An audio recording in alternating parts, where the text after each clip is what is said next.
Bonjour et bienvenue sur Évolutions intérieures, le podcast qui déconstruit le développement personnel pour construire le leadership individuel. Je m'appelle Émy Druhen et je suis passionnée par nos évolutions intérieures, celles qui nous questionnent constamment, mais aussi alimentent notre créativité. Et c'est ça dont j'ai envie de vous parler aujourd'hui. Comment est-ce que je peux montrer mon travail au monde ? Que ce soit le monde physique, entre guillemets, ou que ce soit le grand monde du web. Qu'est-ce qui est important là-dedans ? Et c'est un sujet très personnel en plus, parce que j'ai dû apprendre à faire ça avec ce podcast. Alors, pourquoi est-ce que ce sujet est si important et finalement si d'actualité ?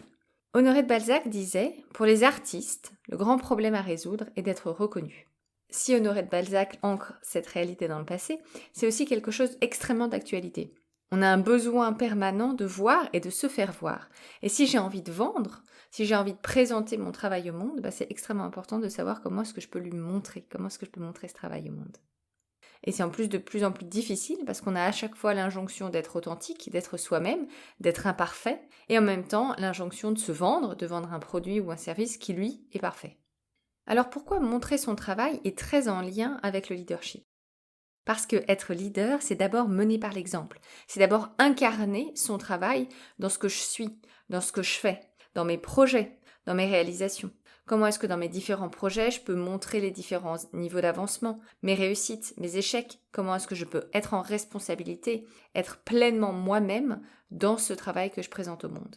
Mais montrer son travail, ça demande également de naviguer autour d'un discours paradoxal. On nous demande à la fois d'avancer et de montrer nos idées pour être challengés en entreprise. Donc je montre les différents niveaux d'avancement de mon projet. Mais il y a aussi une histoire de timing. Si je montre des idées trop tôt, du coup je risque d'être trop challengé. Si je montre des idées trop tard, parce que c'est presque trop tard, parce que j'ai pas pu récupérer du feedback, de la matière de d'autres personnes au fur et à mesure du projet. Il y a du coup aussi cette idée de timing. Comment est-ce que je peux à la fois montrer mon travail, incarner ce que je fais, ce que je suis, tout en choisissant justement ce timing. Et souvent d'ailleurs, on a tendance à faire du tout ou rien. Soit je monte mes brouillons, tout le travail derrière quitte à noyer un petit peu le résultat, soit je garde tout pour moi, de peur de faire face au jugement des autres. Montrer son travail, c'est donc un acte de leadership. Mais pourquoi est-ce que ça peut affecter aussi notre gestion de l'énergie ? Finalement, ça vient toucher notre rapport à la validation et au jugement.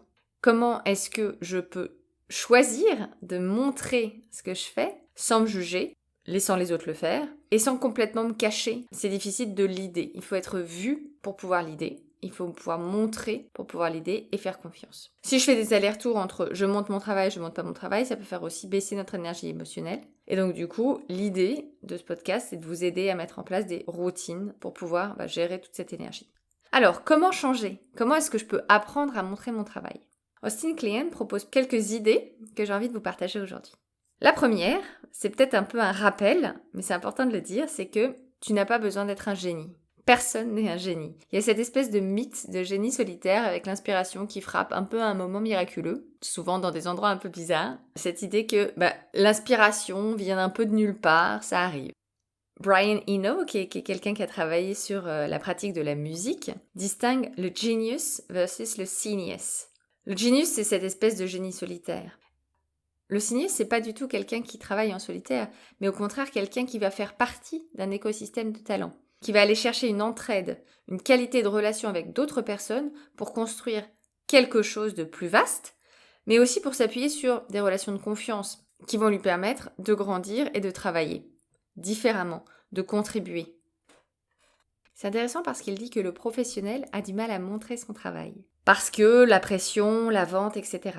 L'amateur, au contraire, n'a aucune pression de ce style et du coup, lui s'autorise beaucoup plus facilement à présenter son travail. Il n'a pas grand-chose à perdre. Et il nous propose de nous inspirer un peu de cet état d'esprit d'amateur. La deuxième idée, c'est cette idée qu'il s'agit de penser en termes de processus et non en termes de produit. Plutôt que de montrer le résultat, l'idée, c'est d'emmener les gens à voir l'envers du décor. Les gens sont curieux de ce que les autres font. Ils ont envie de connaître, ils ont envie de voir, de savoir, de comprendre comment est-ce que j'ai monté ce produit, qu'est-ce qui a fait que je suis arrivée à ce processus-là. L'idée, c'est de devenir le documentariste de ce qu'on fait, d'apprendre à voir les résidus, d'apprendre à voir ce que l'on n'a pas fait, d'apprendre à chercher au microscope chaque petit élément de notre produit ou de notre service et de les présenter, de les réutiliser en termes de contenu, de les réagencer. Ça peut donner des vidéos ou des photos de ce que tu fais au quotidien. Et dans la suite de cette idée, il propose de partager quelque chose de vous, de ce projet, de ce produit, chaque jour. L'idée que la réussite se fait en une nuit est une vaste fumisterie. On parle plutôt de travail acharné et de persévérance. Un jour, c'est une unité de temps pour évaluer ce qu'on fait. C'est 24 heures. Une fois par jour, il nous propose de prendre le temps de regarder et trouver un petit élément de ton processus créatif que tu peux partager, ou de le stocker pour plus tard. On peut faire ça à différents moments du processus créatif. On peut le faire au début, partager ses influences, partager ce qui nous inspire. On peut le faire au milieu, partager tes méthodes, partager le travail en cours. Ou à la fin, présenter le projet final, ou les projets qui n'ont pas abouti, au contraire, les rebuts laissés pour compte. L'idée, c'est de rester perpétuellement sur la question « Sur quoi est-ce que vous travaillez aujourd'hui ?»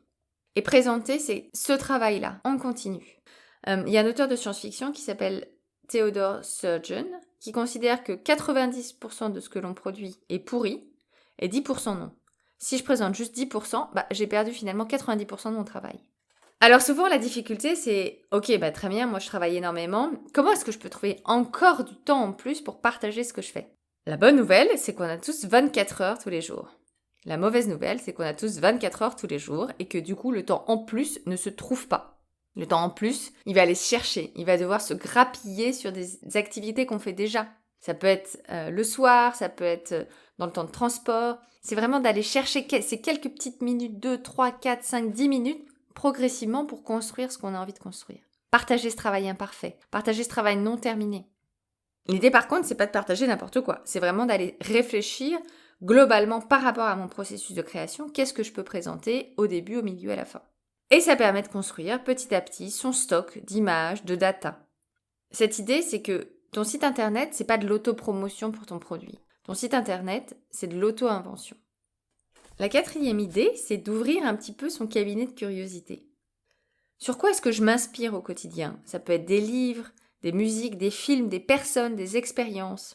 Toutes ces influences valent le coup d'être partagées parce qu'elles permettent aux gens d'avoir une meilleure idée de qui vous êtes et de ce que vous faites au quotidien. Les gens ont envie de voir qui y a derrière le service, qui y a derrière le projet. Vous pouvez avoir aussi des sources d'inspiration qui sont un petit peu différentes. Eh bien, allez-y, montrez pourquoi est-ce que ça a de l'intérêt pour vous. Vous pouvez vous approprier toutes ces sources d'inspiration et parfois on a des éléments très cocasses qui justement nous intriguent. Plus je partage des liens, plus est-ce que je vais pouvoir montrer aussi aux gens ce sur quoi je travaille. Partager des liens, c'est permettre aussi à des gens qui sont généralement paresseux de découvrir d'autres sources d'inspiration qui, s'ils vous suivent, vont potentiellement les intéresser. C'est leur permettre d'aller chercher autre chose au-delà de votre propre travail et donc du coup, de rouvrir aussi le champ des possibles. Enfin, montrer son travail implique de raconter de belles ou de bonnes histoires. C'est pas finalement le produit ou le service fini qui est intéressant, c'est l'histoire que je raconte autour de ça. Les histoires que je raconte sur les objets qui vont apporter énormément de valeur émotionnelle à ces objets en tant que tels. Je ne sais pas si vous achetez des objets sur le Bon Coin, mais plus vous racontez une histoire sur l'objet que vous êtes en train de vendre sur le Bon Coin, plus il va se vendre facilement. Contrairement à ce que l'adage populaire dit, notre travail ne parle pas de lui-même. Notre travail ne parle pas de lui-même. Les gens veulent savoir d'où viennent les services, d'où viennent les objets, d'où viennent ces idées, qui les a fait, comment, pourquoi. Pourquoi c'est important de partager nos frustrations et nos difficultés avec notre audience ? Tout simplement parce que ça nous permet de connecter avec la part d'humanité qui est en nous. Ça permet d'aller chercher et de montrer l'imperfection qu'on a, les difficultés qu'on a, mais aussi les joies, les succès, les espoirs, et donc du coup à d'autres êtres humains de connecter les uns avec les autres. C'est ça en fait montrer son travail, c'est reconnecter à notre part d'humanité, accepter de la montrer telle qu'elle est, au début, au milieu, à la fin, sur un projet, un sujet qui nous tient à cœur, et accepter de le montrer et d'être leader dans ce que je montre. Au final, d'incarner ce que je veux, ce que je souhaite, à la fois dans mes produits, à la fois dans mes services. Alors pour conclure, en 3 mots, show your work. Vous n'avez pas besoin d'être un génie, mais quelques pistes peuvent vous aider. Pensez en termes de processus et non en termes de produits. On est sur de la durée. Essayez de partager un petit peu plus chaque jour. Un jour est une unité de temps qui permet de cadrer et de partager, d'accumuler progressivement un petit peu de la matière sur votre travail. Ouvrez votre cabinet de curiosité. Qu'est-ce qui vous inspire? Qu'est-ce qui vous dégoûte? Qu'est-ce que vous avez envie de partager? Et enfin, mettez tous ces éléments en histoire. Ce sera beaucoup plus inspirant pour vous, mais ce sera encore plus inspirant pour les gens qui vous suivent. Montrer votre travail, j'espère, vous permettra d'être encore plus en responsabilité vis-à-vis de votre travail et de mieux gérer votre énergie, de mieux comprendre où est-ce que vous êtes, comment est-ce que vous pouvez faire avancer votre propre projet. Ce qui peut être frustrant parfois parce qu'on se rend compte qu'on patine et puis on voit même pas le résultat de son travail. Montrer son travail, c'est d'abord et avant tout aussi de se le montrer à soi-même avant de le montrer aux autres. C'est de se rendre compte de ce que je fais et incarner au quotidien ce que je prône. Voilà, c'est la fin de cet épisode. Merci beaucoup pour votre écoute constante et les suggestions pour les épisodes en cours de construction. J'espère que cet épisode vous a plu. N'hésitez pas à me partager ce sur quoi vous travaillez, vos idées, vos projets, votre propre cabinet de curiosité. Vous pouvez me retrouver sur les réseaux sociaux ou sur mon site internet dsize.com.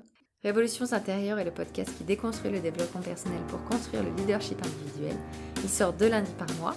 J'espère que ce travail vous aura incité à montrer votre propre travail. Merci à tous pour votre écoute et à très vite.